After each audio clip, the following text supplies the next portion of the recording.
Hello, everyone. This is Arthur Kolot. I trust you're underway thinking about the different information communities you belong to and the ones you'd like to study. After identifying your information community for Info 200, the next step is to start researching it, which on a practical level involves a lot of reading and writing, specifically graduate level reading and writing in the field of library and information science. This kind of reading and writing can be quite challenging if you're not used to it. But it's a skill that you can learn with practice, and there are superb writing resources available to you, particularly from the SJSU Writing Center. In this video, I will highlight some of those writing resources. First, I'd like to clarify what graduate level writing means in Info 200 and why it's important as you start to research your community. Your research will involve finding sources, especially scholarly sources, and synthesizing and interpreting that scholarly literature. And your writing will happen in various formats, including blog reports, a sources survey, a theoretical summary, a literature review, and a final research paper that ties everything together. It's important that all of this writing adhere to certain conventions of scholarship. One convention is academic language. All of your writing, from blog reports to final paper, should use this kind of language, which strives to have a formal and unbiased tone that makes precise, concrete claims supported by academic and professional literature, among other sources.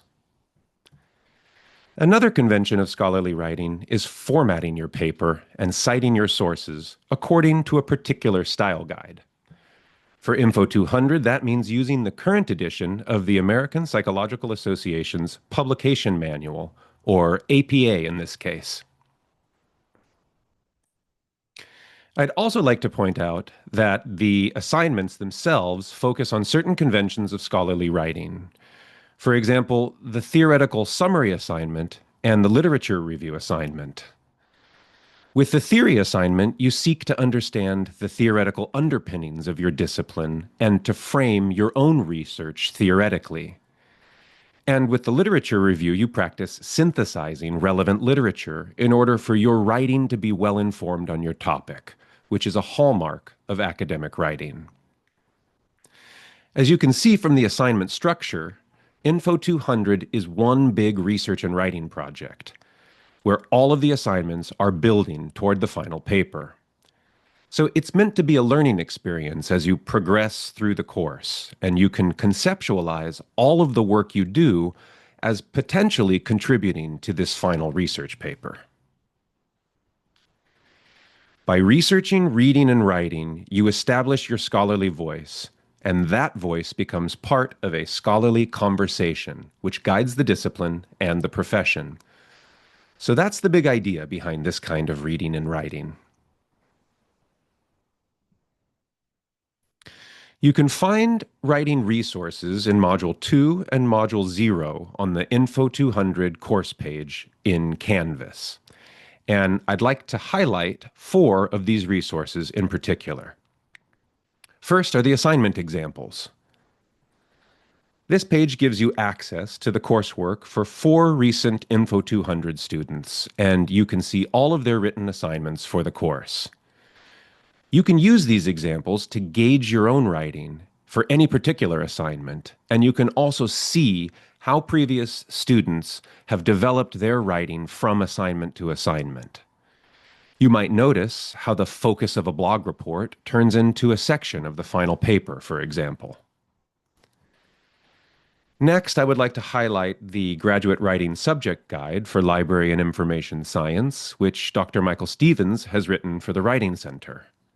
Here you will find a wealth of great information on topics related to graduate level reading and writing in library and information science specifically.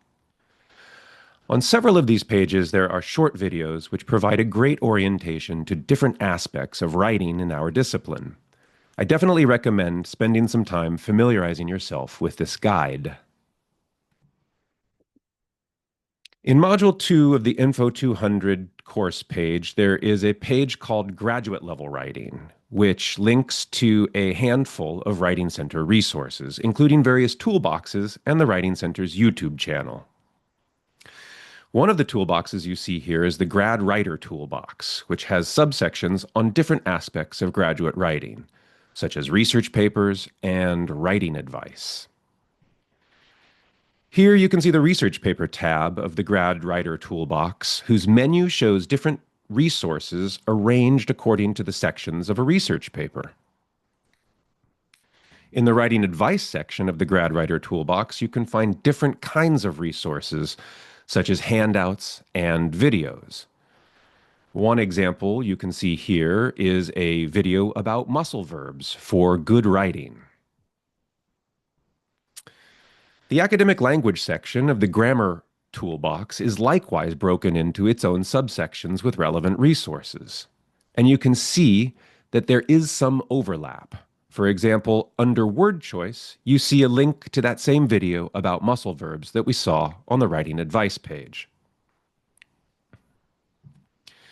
You can also find the muscle verbs video on the Writing Center's YouTube channel, along with other videos and curated playlists. So there are different sets of resources in different locations, and you can often access resources in more than one way. The last resource in Module 2 that I want to highlight is the page about APA style, which has links that go to basic resources published by APA. Formatting your work and citing your sources correctly according to APA is an important aspect of scholarly writing because it allows you to give proper attribution and credit to the ideas of others, and it allows your readers to easily follow and verify what you're saying. You can access writing resources from the Info 200 Canvas course page in modules 0 and 2. And you can also access many of these same materials from the Writing Center's homepage. If you navigate to the Writer Toolboxes under the Resources tab, you can access the LIS Graduate Writing Subject Guide as well as the other toolboxes. You can also see options under Resources to navigate directly to collections of handouts, videos, and blog reports. Finally, I'd like to say a word about the tutoring services that the Writing Center offers. If you navigate to tutoring appointments, you can book a 45-minute appointment. The tutoring appointments page describes how that works, and it allows you to book an appointment and watch a sample tutoring session. But generally, the thing to know about tutoring is that you'll meet with a tutor like me, who is a student at San Jose State, and we will go over your writing together for 45 minutes.